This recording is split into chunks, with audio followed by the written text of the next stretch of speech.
Hello students. अभी तक हम लोग स्टैक के जितने भी वेरिएशन थे वो लगभग सभी देख चुके हैं। अब कुछ मुझे नहीं लगता कि स्टैक के प्राइमरली ऑपरेशंस में कुछ बचा है। मतलब हमको स्टैक बनाना नहीं है, अब हमें उसका देखना है कि स्टैक के एप्लीकेशन क्या हो सकते हैं। तो कंप्यूटर साइंस में खास करके ऑपरेटिंग सिस्टम के अंदर में स्टैक का काफ़ी इस्तेमाल है, पर वो इम्प्लीमेंटेशन करके देख पाना थोड़ा टफ टास्क है। लेकिन जो सिलेबस के साथ जो एम्बेडेड एप्लीकेशन इसके मिलते हैं वो तो हम बिल्कुल देख सकते हैं। तो इसमें से जो एम्बेडेड एप्लीकेशंस होते हैं उसमें है आपका इनफिक्स को प्रीफिक्स में कन्वर्ट करना या इनफिक्स को पोस्टफिक्स में कन्वर्ट करना। ये प्रीफिक्स और पोस्टफिक्स जो होते हैं इसको पोलिश नोटेशन कहा जाता है। चलिए देखते हैं होता क्या है। जैसे कि हमारे पास यहाँ पे एक एक्सप्रेशन है जिसको कि हम ए प्लस बी इस फॉर्म में लिख सकते हैं, ठीक है।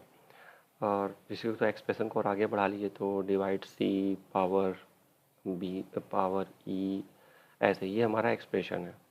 तो इसमें से हम सबसे पहले किसको इवेलुएट करेंगे? ऑब्वियस सी बात है कि हम सी पावर ई को इवेलुएट करेंगे। उसके बाद बी जो इसका रिजल्ट आएगा, मान लीजिए इसका रिजल्ट आया हमारा आर, तो हम B divide by R perform करेंगे। फिर इन दोनों का जो रिजल्ट आया वो आया हमारे पास एफ, तो हम ए प्लस एफ परफॉर्म करेंगे, तो जो हमको फाइनली मिला वो हमारा रिजल्ट होएगा, ठीक है।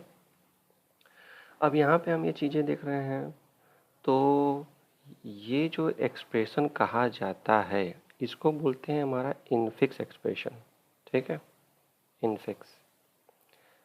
तो कंप्यूटर के पास तो इतनी समझ है नहीं कि वो ऐसे देखे और समझ जाए कि हाँ इसको ऑपरेशन को पहले परफॉर्म करना है। तो वो इसके लिए एक टैक्टिक अडॉप्ट करता है। वो टैक्टिक क्या होती है कि हम क्या करते हैं कि ऑपरेटर्स की प्रायोरिटी डिसाइड कर लेते हैं। तो हम ऑपरेटर्स की प्रायोरिटी कैसे बनाते हैं? मान लीजिए कि हमारे पास एक ऑर्डर है जिसमें कि सबसे हाईएस्ट प्रायोरिटी है पावर की, उसके बाद की प्रायोरिटी हमारी मॉड्यूलस की, मॉड्यूलस के बाद हो गया डिवीज़न, डिवीज़न के बाद हो गया मल्टीप्लिकेशन, मल्टीप्लिकेशन के बाद हो गया एडिशन, और एडिशन, और एडिशन के बाद हो गया सब्ट्रैक्शन। ये हमारा ऑर्डर है। अब इसी ऑर्डर को हमको मेंटेन करना है। तो इस ऑर्डर को हमको कहाँ मेंटेन करना है? इस ऑर्डर को हमको स्टैक में मेंटेन करना है। तो हम एक स्टैक बना लेते हैं। ये हमारे पास स्टैक हो गया। स्टैक अभी हमारा एम्प्टी है। और ये जो इनफिक्स का था, इनफिक्स का जो एक्सप्रेशन था, इसको पोस्टफिक्स में कन्वर्ट करने के लिए हम एक सेम साइज का एरे ले लेते हैं, ठीक है। अब क्या है, जब भी हमको कोई ऑपरेंड मिलता है, जैसे कि ए बी सी ई, ये हमारे हैं ऑपरेंड, और ऑपरेटर क्या है? प्लस, डिवीज़न, पावर, ये सब हमारा ऑपरेटर है। तो जब भी हमको कोई ऑपरेंड मिलता है तो हम उसको पोस्टफिक्स में लिख देंगे। जब भी हमारा कोई ऑपरेटर मिलता है तो उसको हम स्टैक में डाल देंगे। तो स्टैक में हमने डाल दिया इसको ऐसे, ठीक। फिर हमको बी मिला, बी को हमने यहाँ लिख लिया, ठीक। अब हमको डिवीज़न मिला, तो डिवीज़न को हम देखना चाहेंगे कि इसका ऑर्डर क्या है। तो डिवीज़न ऊपर आता है प्लस के, ठीक है। तो यहाँ पे अगर हम डिवीज़न को यहाँ लिखें तो हमारा ऑर्डर बिल्कुल सही है, क्योंकि डिवीज़न ऊपर रहना चाहिए, प्लस नीचे रहना चाहिए। तो हम डिवीज़न को यहाँ पे लिख सकते हैं, ठीक है। तो डिवीज़न को हमने पुश कर दिया। अब बचा सी, तो सी को हमने यहाँ डाल लिया, ठीक। फिर आया पावर। पावर कहाँ है? तो पावर दिख रहा है कि पावर जो डिवीज़न के भी ऊपर है, तो हम पावर को यहाँ पे इंसर्ट कर सकते हैं, जिससे कि हमारा ऑर्डर जो है मिसमैच नहीं होगा। मतलब पावर सबसे ऊपर है, ठीक है, उसके बाद हमारा डिवीज़न आता है, ठीक है, उसके बाद हमारा एडिशन आता है, ठीक है, कोई दिक्कत नहीं। लेकिन यही जो आगे पीछे रहता, तो हम क्या करते पहले, जैसे मान लीजिए कि अब इसके ऊपर अगर हमारा कोई ऑपरेटर आ रहा है, मान लीजिए मल्टीप्लिकेशन आ रहा है फॉर एग्ज़ाम्पल, तो हम क्या करेंगे कि जितने भी से हाई पावर वाले ऑपरेटर जो स्टैक में पड़े हुए हैं उसको सबको निकालेंगे, उसको पोस्टफिक्स में रखेंगे, और तब जाके इस मल्टीप्लिकेशन को पुश करेंगे। तो फिलहाल हमारे साथ ऐसा कोई इशू है नहीं, तो हम ये काम नहीं करेंगे। अब देख रहे हैं कि हम यहाँ पे पावर इंसर्ट करने के बाद फिर हमने ई को रीड किया, ई भी हमारा आ गया। अब हम यहाँ तक रीड कर चुके हैं, मतलब इनफिक्स के सारे करेक्टर को रीड कर चुके हैं, अब कुछ बचा नहीं है। तो हम क्या करेंगे, फिर स्टैक को खाली करना शुरू करेंगे और जो कुछ भी हमको मिलेगा हम उसको पोस्टफिक्स में लिखते चले जाएंगे। तो सबसे पहले हमने निकाला पावर को हमने यहाँ लिख दिया, यहाँ से पावर कैंसिल, ठीक। फिर हमको मिला डिवीज़न, इसको हमने यहाँ लिख दिया, डिवीज़न यहाँ से कैंसिल, ठीक है। फिर हमको मिला एडिशन, इसको हमने यहाँ लिख दिया और ये यहाँ से कैंसिल। तो ये जो फाइनली हमको जो यहाँ पे मिला है इसको बोलेंगे पोस्टफिक्स एक्सप्रेशन। तो इनफिक्स हमारा पोस्टफिक्स में कन्वर्ट हो गया। अब इसी चीज़ को हम एप्लीकेशन बना के देखते हैं।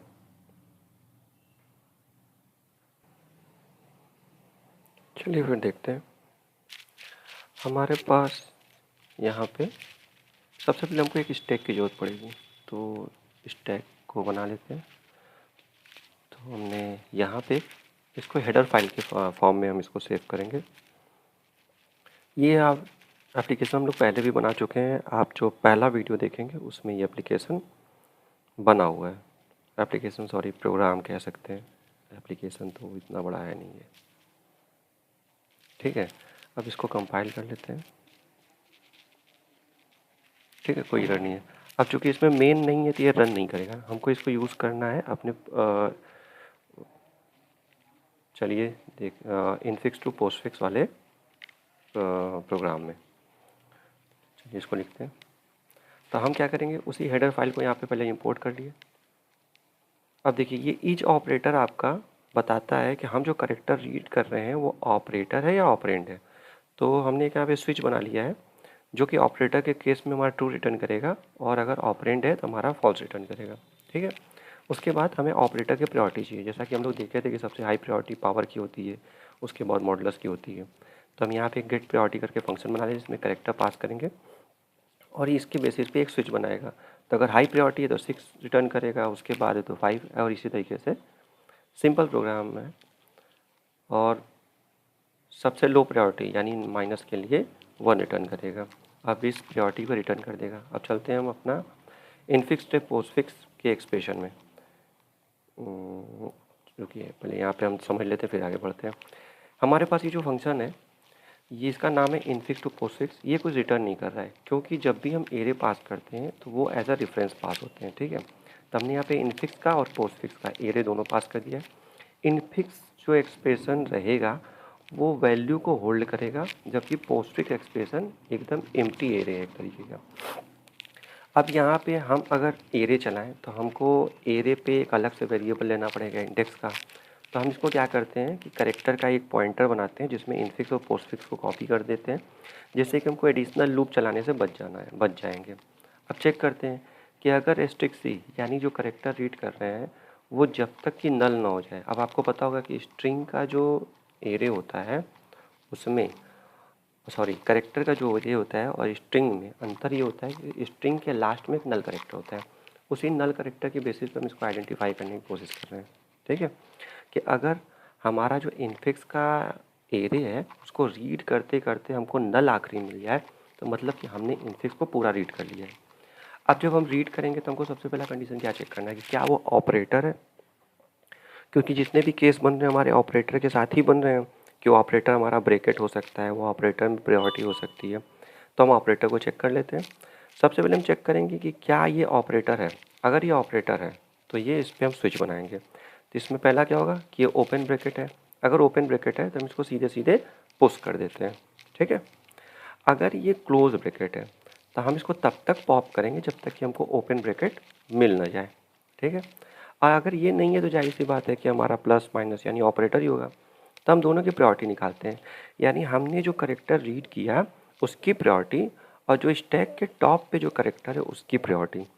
अगर जो रीड किया है उसकी प्रायोरिटी हाई है तो हम सीधे पुश कर देंगे। तो हमने यहाँ पे पुश कर दिया। और नहीं तो हम तब तक पॉप करेंगे जब तक कि प्रायोरिटी जो है कम ना हो जाए, और वहाँ से पॉप करते जाएंगे। और ये जो पोस्टफिक्स वाला जो हमने लिया था पॉइंटर, यानी जो पोस्टफिक्स वाले एरे का जो पॉइंटर था, इसमें हम राइट करते चले जाएंगे, ठीक है। अब यहाँ पे देखिए, अगर मान लीजिए कि ऑपरेटर नहीं तो जाहिर सी बात है कि ऑपरेंड होगा, अगर ऑपरेंड है तो सीधे हम सी से निकालेंगे, पी में डाल देंगे, तो एस्टेक्स पी इक्वल टू एस्टेक्स सी। अब देखिए हम सी पी को भी बढ़ाते जा रहे हैं और सी जो बढ़ा रहे हैं इससे हम वाइल कंट्रोल कर रहे हैं, जबकि यहाँ पे जो पी बढ़ा रहे हैं उससे हम एक एक करके रीड करते जा रहे हैं और पॉइंटर को एक एक से पोस्ट फिक्स वाले पॉइंटर को एक एक से बढ़ाते जा रहे हैं, ठीक है। अब हम चलते हैं, अगर मान लीजिए कि हमने सारे करेक्टर रीड कर लिए, मतलब नल करेक्टर तक पहुँच गए, तब हमको क्या स्टैक में जो कुछ भी बचा है उसको निकाल के हमको पोस्ट फिक्स में डाल देना है, ठीक है। तो हम यहाँ से पॉप करते जाएंगे और पोस्ट फिक्स वाले एरिया में डालते चले जाएंगे। लास्ट में हम इसमें एक नल करेक्टर ऐड कर देंगे जिससे कि ये स्ट्रिंग बन जाए और हम इस पर स्ट्रिंग ऑपरेशन आराम से परफॉर्म कर पाएँ, ठीक है। ये हमारा बन गया। अब हम एक बनाएंगे मेन। मेन में देखिए, इधर देखिएगा, हमने यहाँ पे इनफिक्स का जो एरिया लिया है उसमें हमने क्या किया है कि वो भी दोनों ही ब्लैंक है, इनफिक्स और पोस्टफिक्स दोनों ही ब्लैंक है। लेकिन हम जो रीड कर रहे हैं, जो यूजर से वैल्यू ले रहे हैं, वो सिर्फ और सिर्फ इनफिक्स में ही ले रहे हैं, ठीक है। पोस्टफिक्स वाले को हम अभी कुछ नहीं कर रहे हैं, लेकिन इनफिक्स और पोस्टफिक्स दोनों को पास कर दिए। अब यहाँ पे क्या किए हैं, हम पुट एस करने का मतलब कि हम इनफिक्स को प्रिंट करा रहे हैं और पुट पीओ करने का मतलब हम पोस्टफिक्स को प्रिंट करा रहे हैं। ये हमारा प्रोग्राम बन के रेडी हो गया, ठीक है। इसको कंपाइल कर लेते हैं, ठीक है, कोई एरर नहीं है। अब ये हमारा प्रोग्राम। अब एक्सप्रेशन देके देखें, मान लेते हैं कि हमारा 2 + 4 डिवाइड 2 पावर 3, ये हमारे पास एक्सप्रेशन है। तो इसका ऑर्डर क्या होना चाहिए, देखिए पहले गया 2, फिर 4, फिर आया, हाँ ये बिल्कुल सही है। हमारा जो पोस्टफिक्स एक्सप्रेशन है बिल्कुल सही तरीके से काम कर रहा है, क्योंकि हम ये इसको समझे थे कि हम हाई प्रायोरिटी वाले को सबसे ऊपर रखेंगे। अब देखिए सबसे पहले है प्लस, तो प्लस की प्रायोरिटी सबसे लो, उससे ऊपर डिवीज़न, तो डिवीज़न की प्रायोरिटी प्लस से हाई। अब उससे ऊपर है पावर, तो पावर की प्रायोरिटी डिवीज़न से भी हाई। तो जब निकालेंगे तब सबसे पहले डिवीज़न आएगा, फिर सबसे पहले पावर आएगा, फिर डिवीज़न आएगा, फिर उसके बाद एडिशन आएगा। मतलब हमारा प्रोग्राम है बिल्कुल सही तरीके से काम कर रहा है, ठीक है। तो इस प्रोग्राम को हम लोग यहीं ख़त्म करते हैं। बताइएगा, प्रैक्टिस करने के बाद अगर कोई दिक्कत होगी तो हमें बताइएगा, जो भी कुछ हमको और आपको पूछना होगा हम आपको क्लियर करेंगे, ठीक है। Thank you.